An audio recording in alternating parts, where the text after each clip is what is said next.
Setelah trio Koplak berhasil menyelamatkan dua orang dari Akademi Dalam yang dikejar oleh sekumpulan pemuda cabul dengan sangat mudah, saat ini terlihat jika Maidi dan Moling yang masih tidak menyangka jika mereka bisa bertemu dengan Xiao Yan yang namanya melegenda di Akademi, karena berita tentang Xiao Yan yang berhasil membentuk sebuah faksi terbesar di Akademi Dalam. Tidak hanya itu saja, Xiao Yan juga merupakan pendiri dari gerbang Xiao yang ada di wilayah Black Corner, dan menampung para ahli lulusan dari Akademi Xiao Yan. Mendengar perkataan dari kedua orang itu membuat Xiao Yan berkata, "Sungguh tidak aku sangka setelah beberapa tahun diriku ini tidak kembali ternyata masih ada orang yang mengingatnya." Setelah itu Babang Tamfan menanyakan mengapa mereka dikejar oleh kelompok pria cabul. Kemudian instruktur Maidi segera berkata, "Saat ini semuanya sudah menjadi kacau namun masih bisa sedikit dikendalikan." Xiao Yan yang mendengarnya pun mengerutkan alisnya dan bertanya, "Apakah maksud dari instruktur Maidi yang berkata seperti itu?"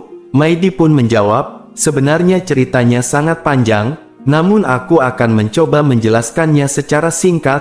Jadi Akademi Dalam sejauh ini selalu membawa siswanya untuk berlatih di kedalaman hutan, namun pada saat mereka berburu binatang ajaib justru tiba-tiba saja mereka diserang oleh sekelompok dari lembah api iblis. Meskipun begitu ada Penatua Wu yang telah melakukan semua upaya untuk menahan mereka hingga akhirnya kami berhasil mencari kesempatan untuk kabur dan berniat mencari bala bantuan. Akan tetapi usaha kami ternyata diketahui oleh mereka yang sedang berpatroli.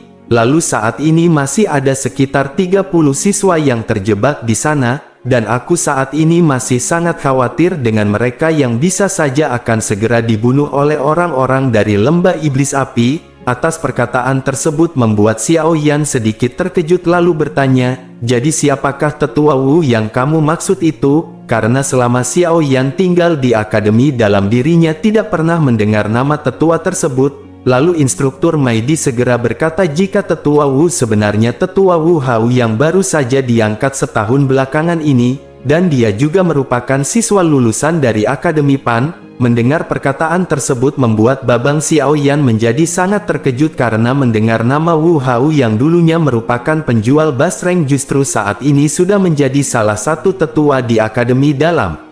Lalu di lain sisi kita diperlihatkan ada sekelompok pria dan wanita yang berkumpul di suatu lembah. Lalu seorang pria yang merupakan tetua berdiri di barisan paling depan dengan gadis cantik di belakangnya yakni Xiao Yu. Kemudian Xiao Yu di sini berkata jika mereka berhasil lolos dari sini maka dia akan memberitahu kejadian tersebut kepada kakak Xiao Li untuk mengatasi masalah ini. Lalu Wu Hao yang berada di depannya mengangguk dan berkata, "Sebaiknya untuk saat ini mereka harus menunggu bantuan yang ditemukan oleh instruktur Maidi dan Moling." Namun tidak lama setelah itu sebuah kilatan melintas dan suara seorang lelaki pun terdengar. Ternyata sosok pedang iblis merah Wu Hao memang memiliki kemampuan yang tidak bisa disepelekan.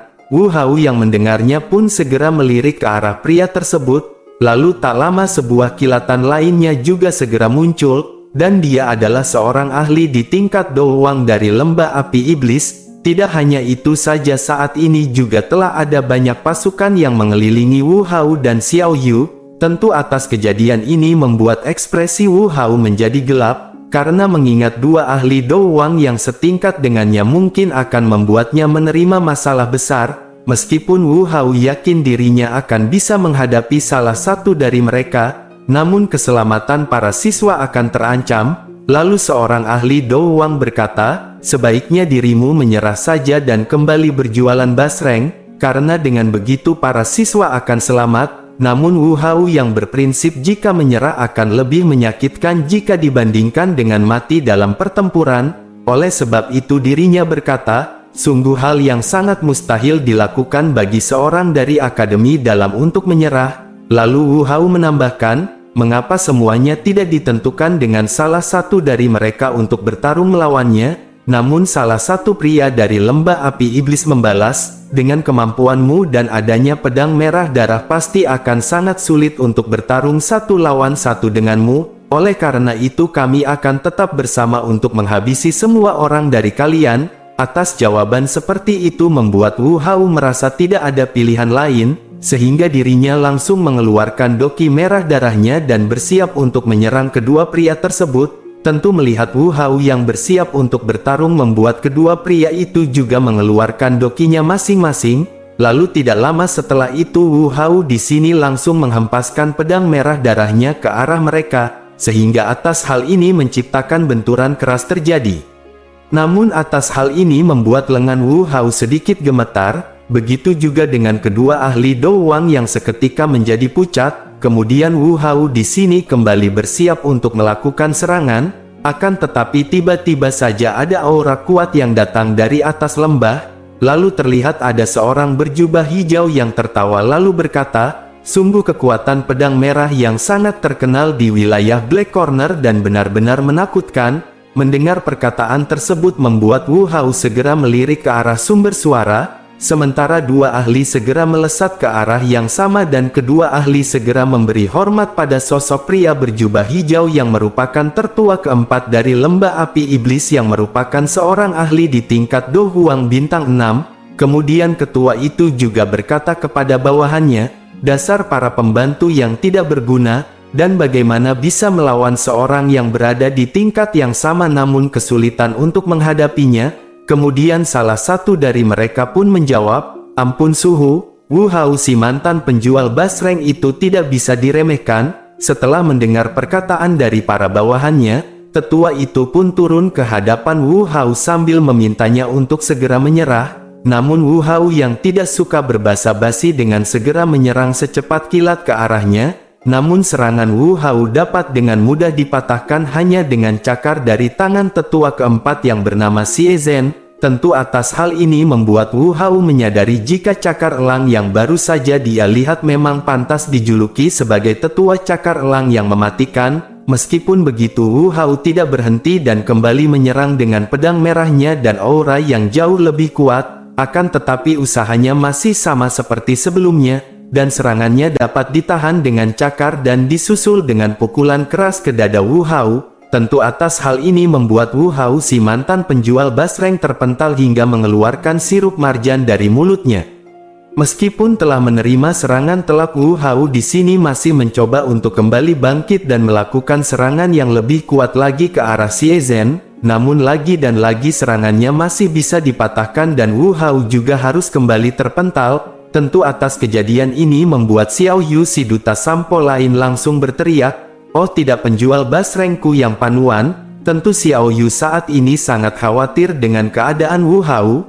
Namun di sisi lain Xie Zhen terlihat tersenyum kemudian berkata, "Jika saja kamu si Wu Hao diberi waktu maka mungkin saja akan bisa melampaui kemampuanku. Namun sangat disayangkan bakat muda yang dimiliki oleh Akademi Dalam akan berakhir saat ini juga." Lalu setelah itu Xie Zhen segera mengeluarkan cakar dan mengarahkannya ke arah Wu Hao untuk menghabisinya. Melihat hal seperti itu membuat Xiao Yu dan para siswa menjadi tidak memiliki harapan lagi kepada Wu Hao yang bisa selamat. Begitu juga dengan Wu Hao yang sudah terlihat pasrah karena saat ini dirinya juga sudah tidak memiliki energi lagi untuk bisa menghindar. Akan tetapi ketika serangan cakar itu akan mengenai Wu Hao, justru tiba-tiba saja ada sebuah angin besar yang menyapu lembah dan pedang besar pun turun dari langit yang langsung memblokir cakar dari Xie Zhen yang akan membunuh Wu Hao.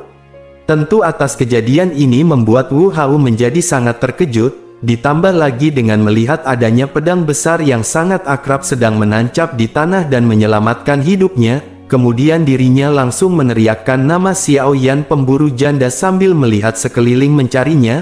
Lalu tidak lama setelah itu sosok pemuda berjubah hitam segera turun dan menghampiri Wu Hao dengan senyum hangat di wajahnya. Di saat yang bersamaan juga Xie Zhen langsung berkata, "Ahli dari manakah yang telah ikut campur dengan urusanku, dan sebaiknya tidak usah ikut campur urusan lembah api iblis dengan Akademi Dalam." Namun perkataan Xie Zhen terhenti setelah melihat sosok pemuda itu yang tidak menanggapi perkataannya. Justru saat ini Xiao Yan langsung membangunkan Wu Hao lalu berkata, "Sudah sejak lama sekali kita tidak bertemu dan bermain karambol bersama. Aku juga tidak menyangka jika kita justru bertemu ketika dirimu dalam keadaan seperti ini." Mendengar ucapan tersebut Wu Hao tersenyum sambil memukul dada Xiao Yan lalu berkata, aku juga tidak menduga Cuk jika dirimu akan datang pada saat seperti ini." Lalu Xiao Yan pun langsung memberikan pil kepada Wu Hao dan memintanya untuk segera beristirahat saja sambil nyebat-nyebat tipis rokok Rastel. Sementara Xiao Yan di sini memalingkan pandangannya ke arah sosok wanita yang akrab di matanya yakni Xiao Yu. Lalu Xiao Yu yang mengetahui jika penjinak rudal telah datang dirinya langsung meminta Xiao Yan untuk segera menghabisi mereka semua tanpa ampun. Mendengar perkataan tersebut membuat Xiao Yan tersenyum kemudian berkata, "Tentu saja aku si pria perkasa akan segera menghabisi mereka semua." Namun para siswa dan instruktur baru yang ada di belakang Xiao Yu hanya bertanya-tanya tentang siapakah sosok pria yang tiba-tiba datang. Tentu mereka yang merupakan instruktur dan siswa baru mungkin hanya mengetahui nama Xiao Yan si pengendali rudal, namun tidak tahu dengan wujudnya karena tidak pernah bertemu. Namun tidak lama setelah itu ada seorang wanita di belakang yang tersadar ketika melihat ciri-ciri pedang besar yang tadi menghantam tanah dan segera berteriak, "Apakah itu senior Xiao Yan yang sangat handal dalam mengendalikan rudal dan berhasil mendirikan gerbang Pan?" Atas perkataan tersebut membuat mereka semua teringat cerita yang beredar luas di akademi dalam mengenai sosok senior yang sangat menakutkan dan hobinya mengoleksi janda. Meskipun begitu Xiao Yan tidak menanggapi keterkejutan mereka, justru saat ini dirinya langsung menatap Xie Zhen. Meskipun begitu Xie Zhen yang menyadari jika kekuatan Xiao Yan berada di bawahnya sehingga dirinya tidak merasa khawatir sedikitpun. Dan tanpa basa-basi Xie Zhen langsung melepaskan cakar mematikannya ke arah Xiao Yan yang masih santai berjalan sambil nyebat rokok Magnum. Namun sebuah keterkejutan seketika melintas di wajah Xie Zhen karena menyadari jika Xiao Yan berhasil menghindari serangannya dengan sangat cepat, sehingga dirinya pun segera berputar dengan cakar yang mengarah ke punggung Xiao Yan. Dan begitu pula dengan Xiao Yan yang segera berputar dan melepaskan tinju mautnya yang akhirnya bertabrakan keras dengan cakar milik Xie Zhen. Lalu setelah tabrakan dahsyat itu tiba-tiba saja Xiao Yan kembali memberikan tinjuan mautnya dan sebuah kekuatan tersembunyi segera meletus menghantam cakar Xie Zhen. Tentu atas hal ini membuat Xie Zhen terpental mundur 10 langkah dengan wajah yang terlihat pucat. Sementara Xiao Yan masih berdiri dengan gagahnya dan rokok Magnum di tangannya. Melihat Xiao Yan yang masih berdiri kokoh membuat Xie Zhen semakin marah dan kembali menyerang Xiao Yan, sehingga saat ini mereka kembali beradu pukulan. Namun Xiao Yan di sini hanya tersenyum kemudian api hijau segera melonjak dan menghantam Xie Zhen yang membuatnya kembali terpental dengan darah yang keluar dari mulutnya. Atas kejadian ini membuat Xie Zhen yang sudah terpental segera bertanya, "Siapakah sebenarnya kamu ini?" Lalu Xiao Yan tersenyum kemudian berkata, "Aku adalah Babang Tamfan Xiao Yan sang penakluk segala jenis janda." Setelah mendengar nama yang baru saja disebutkan membuat ekspresi Xie Zhen seketika berubah. Tentu saat ini dirinya mengingat sosok yang telah membunuh almarhum Han Feng si penjual obat kuat dan ketua sekte darah Fan Lao dalam pertempuran dahsyat di masa lalu. Lalu Xie Zhen pun bertanya, "Bukankah seharusnya pemuda bernama Xiao Yan telah pergi meninggalkan Black Corner? Jadi bagaimana mungkin saat ini bisa berada di tempat ini?" Tentu saat ini rasa ketakutan muncul di wajah Xie Zhen karena berpikir jika dulu Xiao Yan yang berhasil membunuh Han Feng yang tingkatnya akan menginjak ranah Dozong, sudah pasti saat ini kekuatannya sudah meningkat dan menakutkan. Atas pemikiran ini membuat Xie Zhen memutuskan untuk melarikan diri, sehingga dirinya langsung melesat dengan doki hijau ke arah siswa akademi. Tentu atas hal ini membuat semua siswa dari akademi dalam merasa ketakutan. Akan tetapi tiba-tiba saja sosok hitam sudah berada tepat di depan Xie Zhen. Tentu atas hal ini membuat Xie Zhen langsung memutar tubuhnya dan melesat ke langit. Kemudian Xie Zhen juga berteriak kepada semua ahli untuk segera membunuh sosok pria tersebut. Lalu dua ahli Dou Wang segera menyerang ke arah Xiao Yan. Menyikapi hal ini Xiao Yan langsung menghadiahi mereka dengan pukulan yang sangat keras, sehingga salah satu dari mereka terjatuh dengan mulut yang mengeluarkan darah. Sementara ahli Dou Wang satunya hanya terkejut dan memutuskan untuk kabur. Namun sayang baru saja dia melesat ke langit tiba-tiba api hijau segera membungkus tubuhnya, sehingga menimbulkan teriakan kesakitan hingga akhirnya mayatnya hangus dan terjatuh. Atas kejadian yang begitu cepat membuat prajurit lain benar-benar ketakutan dan mereka pun segera melarikan diri, namun sebuah api tak terlihat melesat yang membuat mereka semua terbakar menjadi abu. Sementara itu di sisi Xiao Yu dan yang lainnya benar-benar terkejut karena melihat serangan mematikan yang belum pernah mereka lihat, bahkan atas serangan tersebut mampu membuat dua ahli doang mati hanya dalam waktu sepersekian detik. Kemudian Xiao Yan pun berbalik dan turun lalu menanyakan keadaan mereka. Saat ini ekspresi Wu Hao menjadi rileks ketika melihat senyum hangat di wajah Xiao Yan lalu berkata, "Kami baik-baik saja." Sementara itu Wu Hao dengan ekspresi panik segera berkata, "Saat ini Xie Zhen telah berhasil kabur." Mendengar perkataan tersebut Xiao Yan tersenyum kemudian berkata, "Dia tidak akan bisa kabur dan selamat dari tempat ini." Setelah itu Xiao Yan segera bertanya bagaimana keadaanmu Wu Hao? Lalu Wu Hao pun menjawab, "Seharusnya aku akan segera pulih dalam beberapa hari karena telah minum obat kuat dari dirimu." Kemudian Wu Hao pun lanjut bertanya, "Apakah kekuatan Abang Xiao Yan saat ini sudah berada di tingkat Do Huang?" Xiao Yan hanya tersenyum dan mengangguk sehingga membuat semua orang di sana benar-benar terkejut. Karena tingkat Do Huang merupakan sesuatu yang mereka jadikan tujuan untuk digapai, namun tidak disangka pemuda yang tidak jauh lebih tua dari mereka justru saat ini sudah mencapai tingkat tersebut. Jelas hal itu membuat mereka merasa iri dengan bakat pelatihan dari Xiao Yan. Namun di tengah-tengah rasa takjub yang mereka alami tiba-tiba saja turun sosok bocah dengan sayap di punggung membawa instruktur Maidi dan Moling. Melihat hal ini membuat Wu Hao langsung berkata, "Sungguh tak terduga Abang Xiao Yan juga membawa bocil Luknut Zian." Dia juga menambahkan jika tetua pertama selalu membicarakan mengenai Zian kepada para tetua lainnya. Lalu Zian pun segera bertanya, "Apakah yang orang tua itu katakan?" Zian juga menambahkan, "Orang tua itu sudah pasti ingin menyuruhku untuk mencari bahan obat di seluruh hutan akademi dalam." Melihat Zian yang seperti kesal membuat Wu Hao tidak berani berkata-kata lagi. Ditambah lagi jika Zian adalah seniornya juga. Tidak lama setelah itu mereka dikejutkan dengan kehadiran sosok wanita dengan tangan halus yang melempar sosok tubuh ke hadapan mereka. Atas hal ini membuat mereka segera menyadari jika mayat tersebut adalah Xie Zhen yang telah mati dengan wajah keunguan seperti terkena racun. Kemudian sosok wanita itu segera berjalan seperti menuruni tangga di udara menuju ke arah Xiao Yan sambil meminta maaf dengan berkata, "Maafkan aku, sebenarnya aku berniat membawanya hidup-hidup, akan tetapi aku tidak menyangka jika daya tahan tubuhnya terhadap racun sangatlah lemah." Saat ini semua orang dari Akademi Dalam menjadi sangat terkejut melihat sosok wanita yang berjalan di atas udara. Begitu juga dengan Wu Hao yang bertanya-tanya dalam hatinya, mengapa orang yang mengikuti Xiao Yan selalu memiliki kekuatan yang sangat menakutkan dan mengapa harus wanita? Apakah Xiao Yan saat ini sudah benar-benar berhasil mengumpulkan janda dari seluruh benua ini? Sementara itu Xiao Yan hanya tersenyum kemudian bertanya kepada Wu Hao mengenai faksi lembah api iblis yang menyerang mereka. Mendengar pertanyaan tersebut membuat Wu Hao terdiam sejenak. Kemudian dirinya berbicara jika lembah api iblis merupakan faksi besar yang telah berdiri sejak lama. Sementara itu gerbang Xiao merupakan faksi baru namun mampu berkembang dengan sangat pesat.